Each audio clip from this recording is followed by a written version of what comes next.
여러분과 함께 오늘 바울의 기도 중에서 부르심을 이해하라라는 제목으로 은혜를 나누겠습니다. 오늘 지난주에 이어서 바울이 에베소 교회를 향해서 기도했던 그 내용 중에서 18절에 나오는 그의 부르심의 소망이라는 그 구절을 가지고 함께 은혜를 나누겠습니다. 그의 부르심의 소망, 이것은 하나님이 부르셨다라는 말인데, 부르실 때 소망과 기대를 가지고 부르셨다라는 거예요. 그래서 부르심의 소망, 소망을 가지고 부르셨다. 여러분 18절에서 부르심과 소망이라고 나오는데, 그 부르심의 주체 또 소망의 주체는 하나님이십니다. 그러니까 부르시는 분도 하나님이시고 소망을 가지시는 분도 하나님이시다라는 거예요. 그러니까 그가 부르신 것이고 그가 소망을 가지셨다라는 것입니다. 그러니까 우리가 소망을 가진 것이 아니라 하나님이 소망을 가지고 부르셨다라는 것이 오늘 중요한 관점입니다. 이제 부르심의 소망, 이것은 두 개가 연결되어 있는 내용인데, 오늘은 이제 부르심, 그 부르심에 집중해서 설교를 하고 다음 주에 소망에 관해서 설교를 하겠습니다. 이 부르심이란 용어는 한 선택과 예정이라는 말과 함께 사용이 되는데, 오늘은 이렇게 신학적으로 깊이 들어가지는 않고 오늘은 그냥 우리 생활 가운데서, 우리의 신앙 가운데서, 우리의 교회 생활 가운데서 이 부르심이라는 것을 어떻게 이해해야 하는지, 우리가 부르심의 개념을 어떻게 알고 있어야 하는지를 함께 나누어 보겠습니다. 하나님께서 인간에게 먼저 적극적으로 다가오셔서 우리를 불러주셨습니다. 영어 성경에서 18절의 부르심, 그걸 어떻게 얘기하냐면 컬링이라고 표현을 하고 있습니다. 그래서 컬링이라는 말을 한국 교회에서는 한국말로 흔히 소명이라는 말로 해석을 합니다. 제가 신학교 처음 입학했을 때 가장 처음 들었던 질문 중에 하나가 뭐냐면, 당신 컬링이 있습니까? 라는 거예요. 한국말로 소명을 받았습니까? 라는 질문을 받았습니다. 아마 한국 교회, 한국 신학교나 미국 신학교나 마찬가지로 다 당신 컬링을 받았습니까? 라는 그 질문이 가장 첫 번째로 주어지는 질문일 거예요. 저는 신학교 처음 수업 시간에 그 질문을 받았는데, 컬링에 대해서 저는 이제 고등학교 때부터 계속 설교를 들을 때마다 매 설교가 컬링이었다고 할 수 있어요. 설교만 들으면 남들은 갖지 않은 부담을 저 혼자 계속 가졌어요. 설교 들으면 오늘도 선교를 가라고 하시는구나, 설교 들으면 오늘도 오지를 가라고 하시는구나, 또 목사를 하라고 하시는구나, 계속 그 설교로 들었어요. 그러니까 목사를 해야 할 것 같긴 한데 너무 힘들기 때문에 웬만하면 안 하려고 하는, 그런 계속 고집을 부리는 시간이 설교를 듣는 시간이었습니다. 그래서 저에게는 항상 신학교를 가야 되겠다라는 부담감이 항상 있었고, 그래서 결국에는 신학교를 가게 됐습니다. 그래서 이제 그 신학교에 갔더니 컬링에 대해서 물어요. 그래서 컬링을 이야기할 때 목사로 아니면 선교사로 어떤 직분으로 어떤 일로 부르심을 받았냐, 그런 의미로 물어봐요. 그러니까 신학교에서 물어보는 그 컬링에 대한 개념은 대부분 일에 관해서 물어보는 거예요. 어떤 일을 하기를 원하시느냐, 하나님이 너를 어떻게 쓰시기를 원하시느냐, 네가 그것을 알았냐, 그것을 들었냐라고 물어보는 거예요. 그래서 우리가 일반적으로 컬링이라는 말을 쓸 때, 한국 교회에서도 그렇고 아마 미국 교회도 그럴 거예요. 미국 교회도 소명이라는 것, 컬링이라는 말 자체를 일반적인 것으로 생각을 하지 않는다라는 거예요. 그러니까 컬링에 대해서 물을 때 왜 하나님이 당신을 사용하시려고 합니까? 그것이 당신의 의지입니까? 하나님의 의지입니까? 라는 그런 뉘앙스로 물어본다라는 거예요. 그러니까 신학교에서 물어보는 것, 당신에게 컬링이 있습니까? 그것은 당연하다고 생각을 해요. 왜 당신이 하나님 일을 하려고 합니까? 왜 신학교에 왔습니까? 라고 물어보는 건 당연하다고 생각을 해요. 그런데 제 생각에는 그 질문이 신학교에서만 해당되는 것은 아니다라고 생각을 합니다. 왜냐하면 제가 생각하기에는 컬링이라는 것은 목사나 선교사에게 국한된 것이 아니기 때문이에요. 여러분 혹시 주위에서 컬링 받으셨습니까? 소명 받으셨습니까? 라는 말을 혹시 들어본 적 있으십니까? 여러분 교회 한 1년, 2년 됐는데 여러분 당신 컬링 받으셨습니까?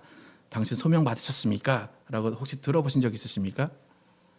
대부분 한국 교회는 한 전도사쯤 돼야 당신 컬링 받았습니까? 성명 받았습니까? 라고 물어보는 경우가 많이 있습니다. 그러니까 제가 생각해 아까 말씀드린 대로 컬링은 목사나 어떤 선교사나 그런 직분에 국한된 것이 아닌데 많은 경우에 우리는 어떤 직분에 대한 어떤 자리에 대한 컬링을 이야기할 때가 많이 있습니다. 사람들이 컬링이라는 말을 할 때 교회 안의 직분, 자리라는 것을 먼저 생각하기 때문에 컬링이라는 말을 좀 특별한 선택받은 사람으로 생각하기 쉽고 특별한 사람에게만 주어지는 것이 컬링이라고 생각을 합니다. 그러다 보니까 급기야는 컬링이라는 것이 좀 특권인 것처럼 생각을 하고 좀 컬링 받았다라고 하면 자신이 대단한 사람인 것처럼 좀 의시되는 사람들도 가끔 있습니다. 그래서 신학교에 가면 무슨 무협소설 내용 말하듯이 나는 이렇게 콜링을 받았어, 난 이런 콜링을 받아서 하나님이 이렇게 쓰실 거야 라고 되게 자랑스럽게 말하는 사람들도 많이 있습니다. 근데 오늘 제가 이 설교 본문을 통해서 오늘 여러분과 함께 나누고 싶은 것은 뭐냐면 우리가 생각하고 있는 부르심에 관한 컬링, 소명에 관한 개념이 좀 바뀌기를 원합니다. 일반적으로 우리 경험에 비추어 봤을 때 우리는 컬링이라는 말을 교회에서 일반 성도들이 쓰지 않아요. 일반 성도들에게 묻는 것을 또 부담스러워 한다라는 것입니다. 아마 여러분은 제가 여러분에게 여러분 컬링 받으셨습니까? 라고 말하면 저는 목사도 아니고 저는 전도사도 아니고 그런 거 없습니다 라고 말하실 수도 있어요. 여러분 어떻습니까? 여러분 컬링 받으셨습니까? 소명 받으셨습니까? 혹시 들어보신 적도 없지 않습니까? 네. 많은 경우에 이 말을 교회에서 듣지 못한 경우가 많이 있어요. 그러니까 다른 사람에게 말하는 건 들어본 적이 있을 테지만 자신에게 성도들에게 이것을 질문하는 경우가 많이 없다라는 거예요. 우리는 교회에 대해서 얘기할 때 하나님이 불러서 모았다라는 개념을 우리가 많이 들었습니다. 그죠? 많이 알고 있어요. 불러 모았다. 근데 그 불러 모았다라는 그 불렀다가 바로 콜링이에요. 그 콜링이 소명이고 그것이 부르심이에요. 그러니까 부르심을 받아서 우리는 이 자리에 모인 거예요. 그런데 우리는 부르심을 받고 이 자리에 분명히 왔는데 당신 콜링이 있습니까? 라고 물어보면 없습니다. 잘 모르겠습니다. 라고 대답하는 경우가 많다라는 거예요. 그리고 컬링이라는 말을 소명이라는 말을 자꾸 부담스러워하는 경우가 많이 있어요. 또 자기에게는 해당이 안 된다는 말로 그렇게 생각하는 경우가 많이 있어요. 또 어떤 경우에는 소명을 선택의 의미로 생각을 해서 컬링과 소명을 말하면 난 선택받지 않았어요. 나는 목사로 선택받지 않았고 난 사무로 선택받지 않았어요. 라고 그것을 부인하게 됩니다. 제가 생각하는 컬링이란 뭐냐면 목사나 선교사나 어떤 그런 자리나 직분의 개념이 아니라 인생의 부르심이에요. 인생의 부르심. 인생의 전환점이 컬링이라는 것입니다. 우리는 하나님의 부르심이 있기 전에는 우리는 우리의 인생이 우리가 주인이었어요. 하지만 하나님께서 컬링을 우리에게 주신 그 이후로는 우리의 인생의 주권은 하나님이 되셨다라는 거예요. 우리는 하나님이 기뻐하시는 일을 하지 않았던 사람인데 이제 하나님이 부르심으로 인해서 하나님이 기뻐하시는 일을 하는 사람으로 바뀌게 되었다라는 것입니다. 여러분 이 자리에 여러분이 앉아 계신 것 이것은 하나님이 여러분을 부르셨기 때문에 이 자리에 오셨습니다. 아마 그것은 다 인정을 하실 거예요. 그죠? 그런데 여러분이 하나님이 부르셨다라고 하는 그 사실을 여러분은 알고 있고 여러분은 그것을 순종해서 이 자리에 왔습니다. 그러니까 결국에 하나님의 부르심은 우리가 거절할 수 있는 문제가 아니다라는 거예요. 부르심은 부르신 그 자체로 이미 과거가 된 거예요. 하나님이 나를 부르셨다라는 것은 이미 과거가 돼서 이 자리에 나와 있다라는 거예요. 혹시 여러분 어릴 때 골목을 지나가다가 혹시 깡패 만나보신 적 있으십니까? 깡패가 너 이리 와 라고 할 때 그 부르심 거부할 수 있습니까? 그 부르심을 거부하면 어떻게 됩니까? 어딘가 상하죠? 예. 깡패의 부르심도 그런데 하나님의 부르심 우리는 거절할 수가 없다라는 거예요. 하나님이 작정하시고 하나님이 부르셨다면 우리는 그 길로 갈 수밖에 없다라는 거예요. 그래서 우리는 이 자리에 부르심을 잊고 왔습니다. 그런데 우리는 자꾸 그 부르심을 거부한다라는 거예요. 거부한다기보다 없던 걸로 생각한다라는 거예요. 아, 나 부르심 받지 않았어요. 나 콜링 받지 않았어요. 라고 얘기해요.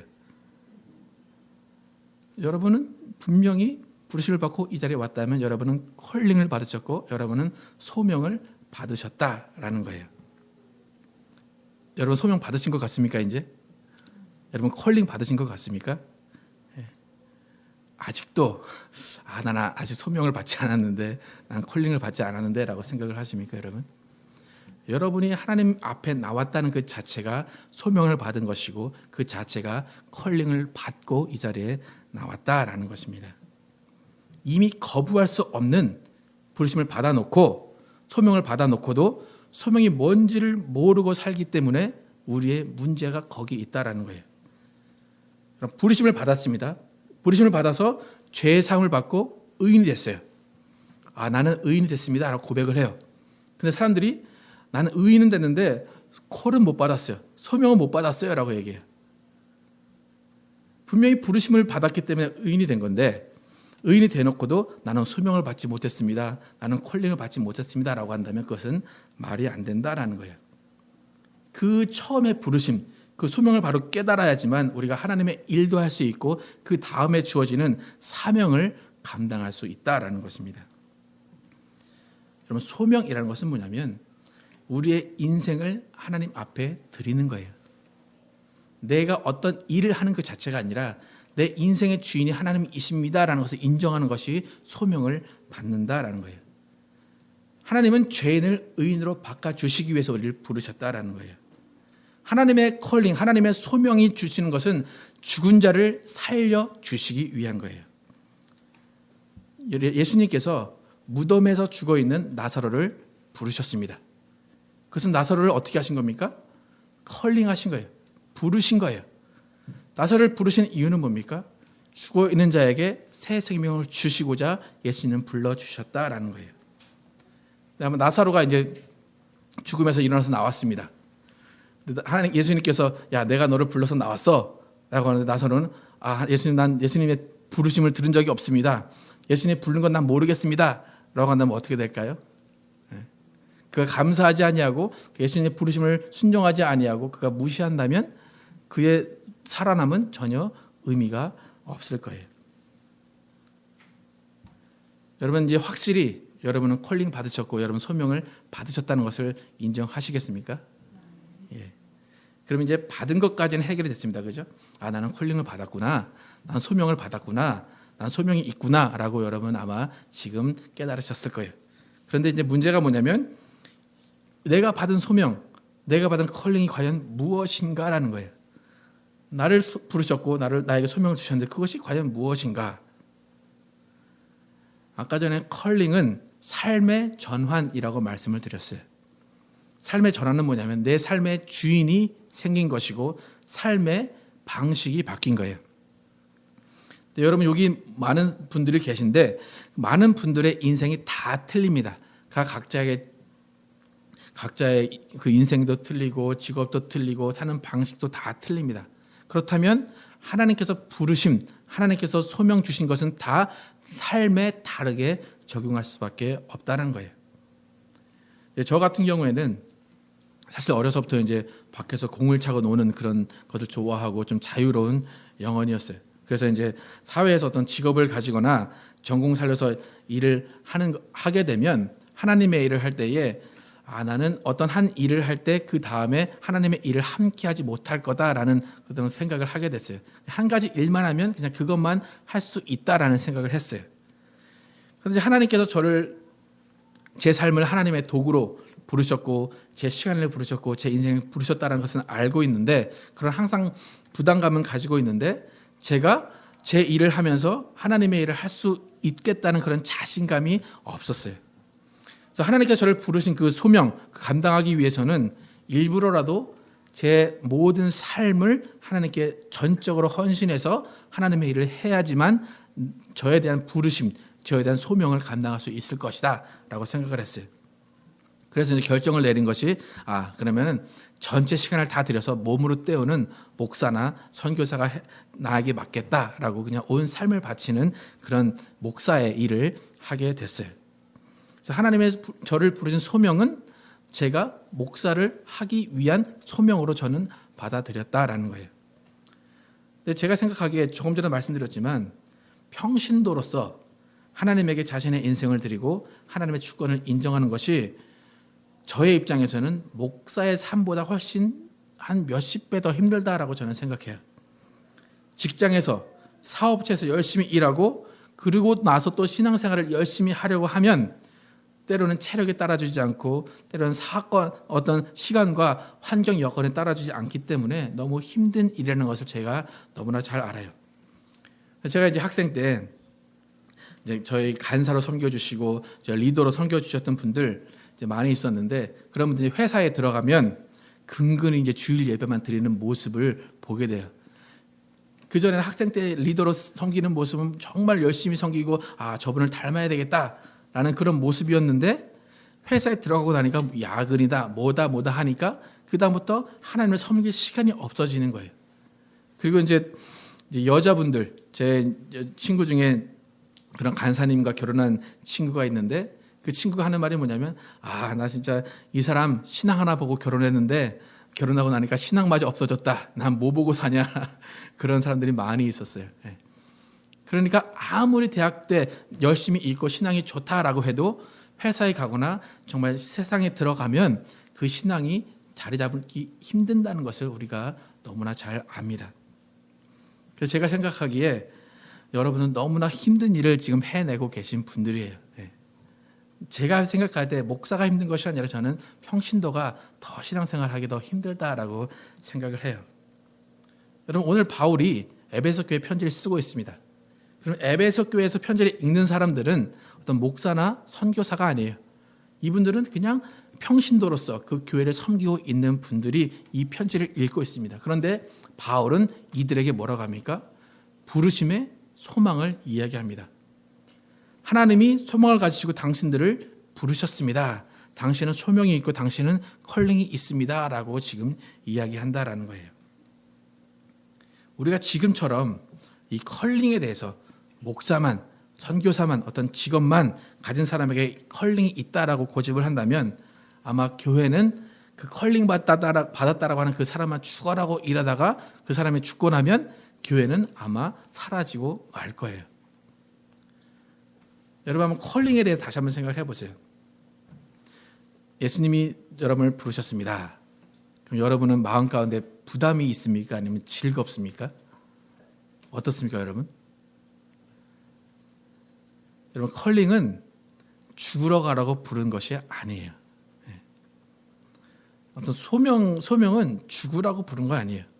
사명은 어쩌면 죽으러 가는 것일 수도 있어요. 미션, 사명은 죽으러 가는 걸 수도 있지만 소명은 그런 것이 아니에요.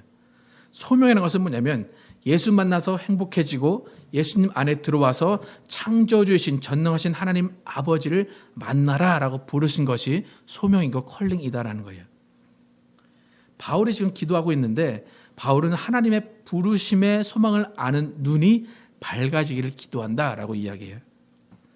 여러분 이 에베소 교회 사람들이 그 바울이 기도한 대로 하나님의 부르심의 소망을 알았다. 그들의 눈이 밝아져서 소망을 알았다라고 한다면 그들에게 어떤 변화가 있었을까 생각을 한번 해보세요. 그들이 소망을 알았다. 그들이 소망을 깨달았다. 그들이 부르심을 알았다라고 한다면 그들의 반응은 어땠을까요? 그 장소가 장례식장처럼 됐을까요? 나는 죽었습니다. 하나님 이렇게는 안 됩니다. 저는 그렇게 못 삽니다. 저는 포기 못합니다. 그렇게 됐을까요? 저는 그렇게 생각하지 않아요. 만약 그들의 눈이 밝아져서 하나님의 부르심의 소망을 봤다면 그들은 각자 삶의 위치가 보였을 것이다라는 거예요. 그들은 이미 각자의 삶의 자리가 있어요. 각자의 위치가 있어요. 그 자리에서 하나님께 소명을 주셨다면 그 자리에서 하나님이 그 주신 소명이 발견되었다라는 거예요. 정말 그 중에 목사나 선교사로 헌신될 사람은 십자가 보였을 것이고 오지가 보였을 것이지만 그렇지 않은 대부분의 성도들의 눈에는 예수를 믿지 않는 가족이 보였을 것이고 하나님께 영광 돌려야 하는 직장을 보였을 것이고 서로를 위로하고 격려하는 교회가 보였을 것이다 라는 거예요. 여러분, 바울이 기도하면서 생각했던 그 컬링이라는 것은 사람들이 즐겁고 행복하게 감당할 수 있는 소명이지 근심 걱정 가득한 소명이 아니다라는 거예요. 저는 오늘 이 설교를 듣는 여러분들이 여러분 각자에게 주어지신 소명이 무엇인가를 바로 깨닫는 눈이 밝아지기를 축원합니다. 하나님은 여러분 한 분 한 분에게 기대하시는 것이 있어요. 혹 여러분이 그 사실을 모르고 있더라도 여러분에게 소명을 주셨기 때문에 여러분은 지금 그 소명을 감당하고 계시다라는 거예요. 그러면 내가 가진 소명이 무엇일까? 내가 받은 컬링이 무엇일까 생각해 볼 때 가장 쉬운 방법이 뭐냐면 여러분, 하나님께서 여러분이 무엇을 하고 있을 때 가장 기뻐하실까 생각을 해보세요. 내가 뭘 하고 있을 때 하나님이 가장 기뻐하실까? 내가 가장 잘할 수 있는 게 뭘까 한번 생각을 해보세요. 혹시 여러분의 자녀들이 뭔가 큰 성과를 내지는 못하지만 뭔가 열심히 하려고 하고 적성에 맞아 하는 일을 하다 보면 여러분은 그 모습을 보면서 제가 이 일을 잘하는구나, 제가 이 일에 보람을 느끼는구나 라고 하면서 비록 그것이 돈을 버는 일이 아닐지라도 그냥 그 일을 계속해라 하지 않으시겠어요?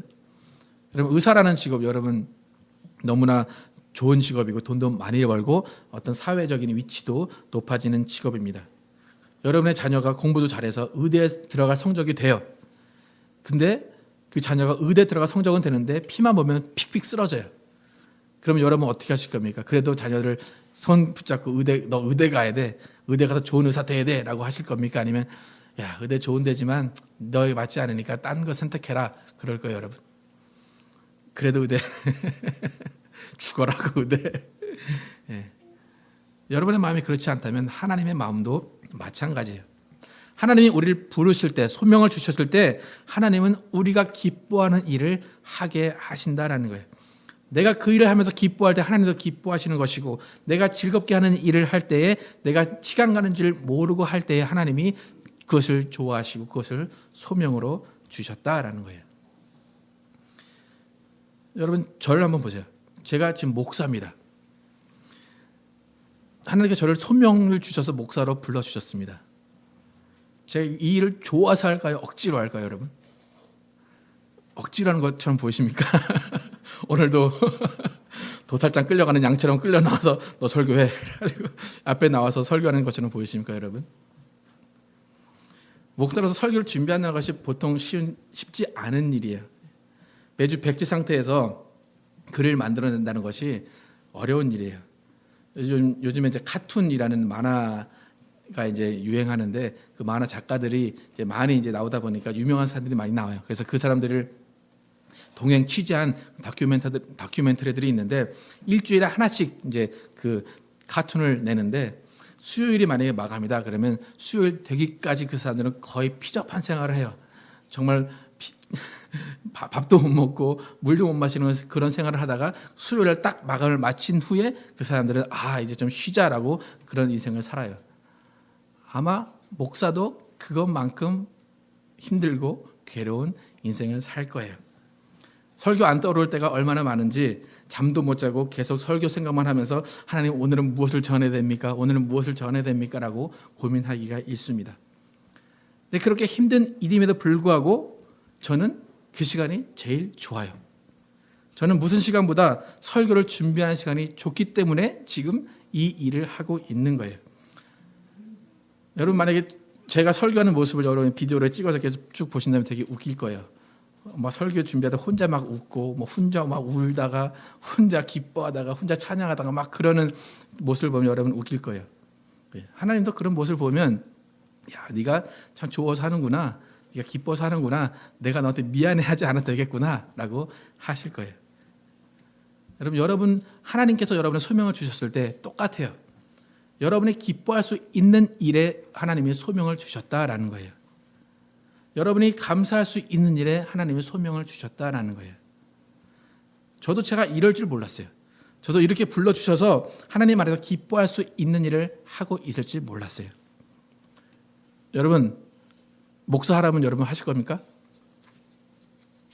여러분 선교사라면 여러분 하실 겁니까? 여러분의 가장 아름다운 아들과 딸들 목사와 사모한다고 하면 여러분 어떻게 하실 겁니까? 여러분 걱정하실 필요 없어요. 만약에 여러분이 목사를 한다거나 선교사를 한다거나 자녀들이 한다고 해도 여러분은 걱정해도 그 사람들은 기뻐서 하는 일이니까 여러분들은 걱정하실 필요가 없습니다. 나는 목사하기 싫어요 하는데 하나님이 너 목사해라고 끌어다 쓰시지 않으신다라는 거예요. 목사도 어렵고 힘든 일이지만 할만 하니까 하는 거예요, 여러분. 또 할 수밖에 없으니까 하는 사람들도 있고 그 일이 맞으니까 하는 거지 억지로 끌려와서 하는 일이 아니다라는 거예요. 여러분에게 하나님이 주신 소명도 마찬가지라는 거예요. 여러분이 가장 잘하는 일, 기뻐하는 일, 여러분이 감사할 수 있는 일을 하나님의 소명으로 주셨다라는 거예요. 그러면 이제 더 쉬워졌죠, 그죠? 여러분에게 주신 소명이 무엇일까 다시 한번 생각해 보세요. 내가 기뻐할 수 있는 일, 내가 감사할 수 있는 일 무엇인가 한번 생각을 해보세요. 여러분의 생각 가운데 하나님의 임재를 가장 많이 느끼고 저절로 미소가 지어지고 하나님께 감사하는 시간이 분명히 있을 거예요. 그게 언제인가 생각해 보세요. 아이들이 아직 어리신 분들 보면 아이들을 먹이고 입히고 재웁니다. 그리고 아이들이 자는 모습을 바라봅니다. 그러면 그 순간 여러분 어떻습니까? 감사가 나옵니까? 아니면 이놈의 자식 그게 나옵니까? 어떻습니까, 여러분?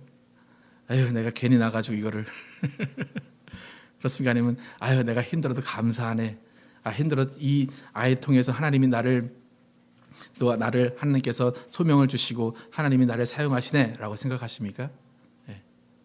하나님이 여러분이 그 아이를 키우는 것이 힘들고 부담이지만 그 아이를 통해서 감사할 수 있고 그 아이를 통해서 찬양할 수 있게 하셨다면 그것은 여러분에게 주어진 소명이다라는 것입니다. 여러분이 밖에서 일을 하는 동안 여러분의 도움을 받고 여러분의 서비스를 받는 사람들을 볼 때 내가 저 사람들 도와줘서 감사하다. 하나님께서 이 일을 하게 하셨으니까 나는 참 감사하다라고 감사가 나온다면 그 일 자체가 여러분에게 주신 하나님의 소명이고 부르심이다라는 거예요. 그러니까 목사만 선교사만 부르심을 받은 게 아니라 여러분도 여러분의 자리에서 부르심을 받고 소명을 받았다는 것을 여러분은 깨달으시면 여러분의 생활 자체가 감사함이 될 것이다라는 거예요. 혹시 여러분의 생활 가운데 아무리 찾아봐도 감사할 일이 없고 아무리 찾아봐도 찬양할 일이 없다라고 생각이 드신다면 여러분은 내 삶의 주관자가 누구이신가를 생각해 보시길 바랍니다. 여러분을 부르신 분이 누구인가를 한번 생각해 보시길 바랍니다. 내 삶의 주관자가 내가 자꾸 되다 보니까 만족하지 못하고 감사하지 못할 때가 많아요. 나는 이런 일을 할 사람이 아닌데, 난 여기에 있을 사람이 아닌데 라고 생각하다 보니까 모든 일에 감사가 나오잖아요. 하지만 내 삶을 내가 주관하지 않고 내 삶을 하나님께서 주관하신다고 생각하면 그냥 어느 곳에 놔두시든지 감사할 수밖에 없고 순종할 수밖에 없다라는 거예요. 우리는 하나님의 부르심, 그 부르심이 어떠한 것인가를 잘 이해해야 됩니다. 우리는 하나님이 부르신 곳에서 찬양하는 사람이고 하나님이 부르신 곳에서 예배하는 사람들입니다. 우리가 하나님의 부르심에 대해서 부담으로 다가온다면 그것은 하나님이 원하시는 일이 아니에요. 하나님은 여러분을 컬링, 소명을 주셨어요. 그것은 여러분이 가장 쉽게 할 수 있고 여러분이 가장 기뻐할 수 있고 여러분이 찬양할 수 있고 감사할 수 있는 일이 소명이다라는 것입니다. 또 무엇보다도 중요한 것은 뭐냐면 삶의 자리에서 그렇게 소명이 있듯이 교회 안에서도 각자의 자리가 있고 각자의 소명이 있다라는 것입니다. 하나님께서 교회로 부르셨을 때는 그 부르심에 맞게 여러분이 교회 안에 있어야 할 자리가 있다라는 것입니다. 그래서 한 교회에서는 예수님의 몸을 이룬 지체로서 각자의 소명에 맞게 그 일을 해 나가는 것이 중요합니다. 그래서 하나님의 부르심, 그 부르심을 받았을 때 우리가 한 교회로 모였다면 그 한 교회의 부르심의 그 공통된 목적을 가지고 우리는 교회를 이루어 나가야 합니다. 적지 않은 사람들이 부르심을 생각할 때에 교회를 뒤로 두고 자신 한 사람에 대한 부르심만 생각할 때가 많이 있어요. 나는 이 일을 하라고 부르셨어 라고 해서 교회에 들어왔는데 만약 그 일이 다른 사람이 맡아 한다라고 한다면 그 일을 또 뺏으려는 그런 마음을 갖고 있는 사람도 있어요. 근데 그것이 중요한 게 아니에요. 하나님의 교회를 부르셨을 때는 각자의 자리에 맞게 부르셨기 때문에 교회 안에서도 다시 한번 하나님의 부르심을 생각하고 부르심에 순종하는 자세가 필요하다라는 것입니다. 그래서 각자의 소명은 무엇인가 하면 결국에 가서는 예수 그리스도의 몸을 이루는 것이 소명이다라는 거예요. 다음 주에 이제 소망에 관해서 나눌 텐데 하나님의 부르심의 소망은 예수에게 있습니다. 하나님의 부르심의 최종 목적은 예수입니다. 그리고 예수의 몸된 교회가 하나님의 부르심의 소망이고 최종 목적이다라는 것입니다. 우리 모두는 각자의 삶에서 분명한 소명이 주어졌던 것을 깨달았듯이 정말 교회에서도 여러분의 소명이 있다는 것을 깨달으시고 교회 안에서 여러분이 감당할 수 있는 일들 기쁨으로 감당하시고 부담으로 절대 감당하지 마시고 그것을 하나님께 영광 돌리고 하나님이 기뻐하시는 일로 감당하시면서 정말 모두가 받은 기쁨의 소명대로 여러분이 있는 그 자리에서 교회를 위해서 가정을 위해서 직장을 위해서 하나님이 주신 소명을 감당하시는 여러분과 제가 되기를 예수 이름으로 축원합니다. 기도하시겠습니다.